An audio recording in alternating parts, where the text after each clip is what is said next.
Assalamualaikum warahmatullahi wabarakatuh and hello. My name is Muhammad Daniel and I will present about Ishikawa diagram, a root cause analysis, Six Sigma. So first, introduction to Ishikawa diagram. What is Ishikawa diagram? Ishikawa diagram, its purpose is to identify the possible cause of a problem by categorizing them. The use case is in quality management and problem solving and also structuring brainstorming session.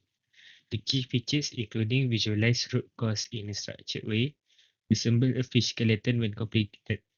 And this is the picture of the creator, which is Kairo Ishikawa, one of the seven basic quality tools.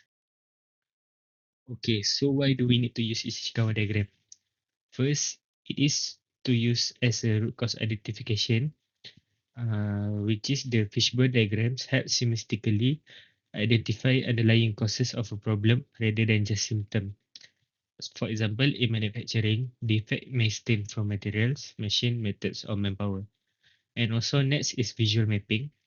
Ishikawa diagrams provide a structured graphical presentation of cause and effect relationship, and also enhance clarity by categorizing causes such as 6M's, man, machines, material, method, measurement, and environment.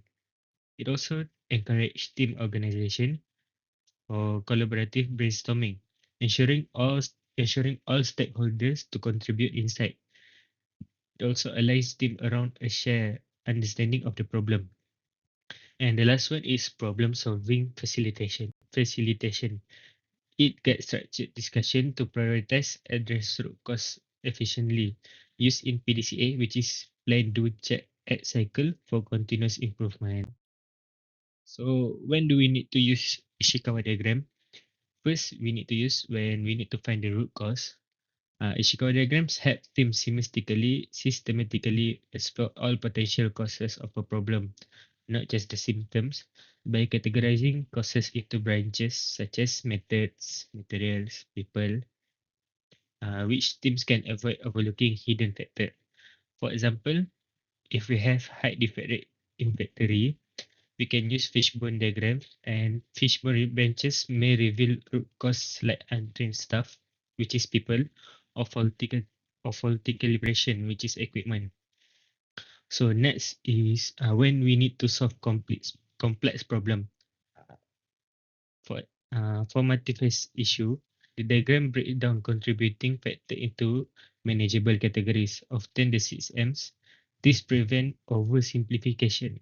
For example, when we have a problem of slow website performance, we can branches could include server capacity, which is machine, code inefficiencies, which is method, or traffic spikes, which is environment. And the third one is to improve the process by mapping out current process and their pain points. Teams can identify bottlenecks or redundancies to streamline workflow. For example, delay in order fulfillment problem. Fishbone might expose causes like excessive approval steps, which is method, or poor inventory tracking, which is material. And the fourth one is to analyze customer feedback. Customer complaints or survey data often point to symptoms such as late deliveries. The diagram traces this back to specific operational failures. For example, wrong item shipped complaint. The root cause could be mislabeled inventory, which is material, or lack of QC check, which is method. And next one is to evaluate failure. For explanation, when project or campaign fail, the diagram uncover interconnected weakness such as poor timing, budget cuts, and flawed data. For example, campaign failed to generate leads, which branch may reveal vague messaging, which is method, and also wrong audience target, which is people, or platform glitches, which is machine. And for the last one is to plan proactively. Before launching a project, teams use the diagram to anticipate risk by brainstorming what could go wrong in each category. For example, if a new product launch, uh, the company can see the potential risk, which is supplier delays, materials, staff shortage, which is people, and regulatory hurdle, which is environment. So next, the key component to Ishikawa diagram. First is the head, which is the problem statement. And this is where you define the specific problem you're analyzing. The effect must be clearly stated, measurable, and focused. For example, 25% increase in product returns due to packaging defects in Q3. Rational, a well-defined problem ensure the analysis stay targeted. And also we have the bone, which is the main categories. This include the 6M framework. The main branches represent all potential cost categories in manufacturing. For example, we have man, method, machine, material, measurement, and environment.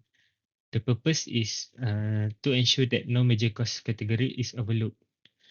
And also we have the sub-bonds, which is specific costs.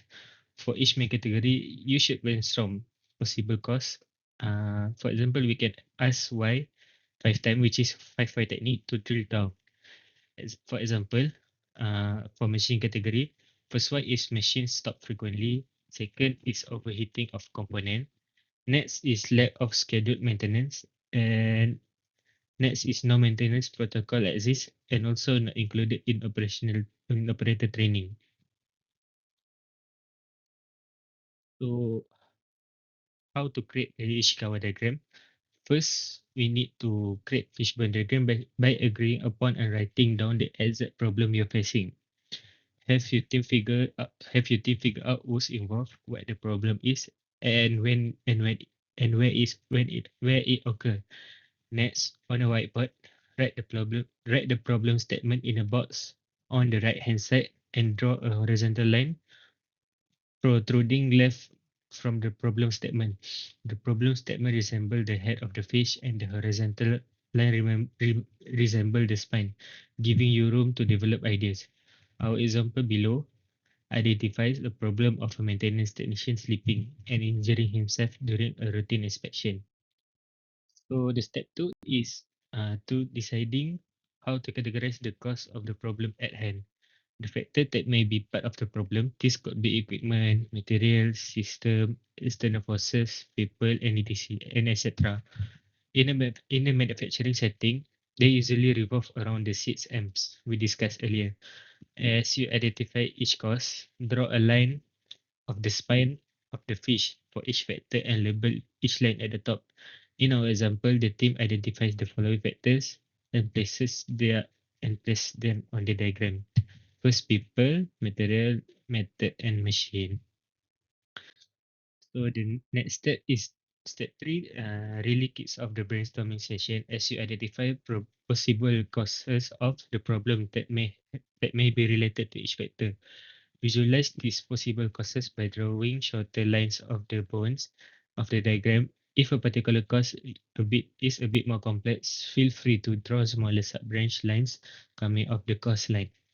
Below, the team identifies the following causes and adds them to the fishbone diagram, slowly filling out the skeleton of the fish. First people, we have inspector, maintenance staff, MRO staff, and supply staff. And also materials, we have part use on machine. Next method, which is inspection training, maintenance training, inspection, and maintenance procedure. And the last one is machine, which is inspection history, maintenance history, and age of the machine. So the last step is to analyze the program. By now, we should have a full fishbone diagram showing all possible causes of the problem statement. Using tools like 5 whys, investigations, and survey, you can now investigate the problem further and test to see which of these potential causes is in fact contributing to the problem. In our example, the team has determined the most likely cause of the problem is the service manuals need to be updated to specify which type of seal and seal materials need to be ordered from the machine in question. On the surface, it looked as if the cause might have been related to improper maintenance practice that led to a leak. A helpful tip for this step is to write all possible causes of the problem or sticky notes. So you can group similar ones together on the whiteboard without having to erase and rewrite so much. So next step of Ishikawa diagram. First we have the 6M Ishikawa diagram, which is each of the bones or ribs in the classic Ishikawa diagram represent an issue relevant to quality control and may be described by the 6M, where failure or potential failure can be identified and rectified. These are manpower, machines, materials, measurement, and nature and method. So the next step is the 3M Ishikawa diagram. 3M is a simple variation to the 6M Ishikawa diagram. Is the 3M diagram. In this variation, only man, machine, and material are used. This may be more commonly seen in manufacturing process that may experience less interaction with Mother Nature or process that do not need constant measuring refinement. And next we have the 8P Ishikawa diagram. Similar to the classic 6P diagram, a variation organization information into 8 different categories listed below, which is procedure, policies, place, product, people, process, price, and promotion. This is commonly used in services or process focus. And next one is the 4S Ishikawa diagram. The 4S Ishikawa diagram has less bones or ribs as it only breaks categories into 4 components. This diagram is more suited for the service industry as it omits categories that would be more helpful when contemplating a product or manufacturing process. The first one is the supplier, system, surrounding, and skills. So application of the Ishikawa diagram. Uh, As you can see, the problem is in 2021, Toyota faced a perfect storm. Hybrid vehicle production was lagging by weeks. Customer waited months for periods. For example, Toyota Prius deliveries and competitors were closing in. Their diagnosis, preferred calls, all visible on the fishbone diagram. So first, we need to walk through the points, which is first the manpower. First, a skilled labor shortage. New battery tech demanded training 10,000 plus worker overnight. Next method, which is battery assembly lines were chaotic. Workstations look like rush hour traffic. Next, machines. Robotic welders keep failing. Every minute of downtime costs $10,000. And also next is materials, semiconductors, which is the global shortage. The global shortage hit them like a tsunami. And the last one is environment. As we know, during 2021, we have COVID outbreaks in factories added fuel to the fire. So the solution that Toyota take is they use the Ishikawa diagram, and Kaizen said that the design workflow with frontline workers, cutting bottlenecks in weeks, not months. And also they use JIT 2.0, which is to diversify suppliers before the crisis peak, that foresight.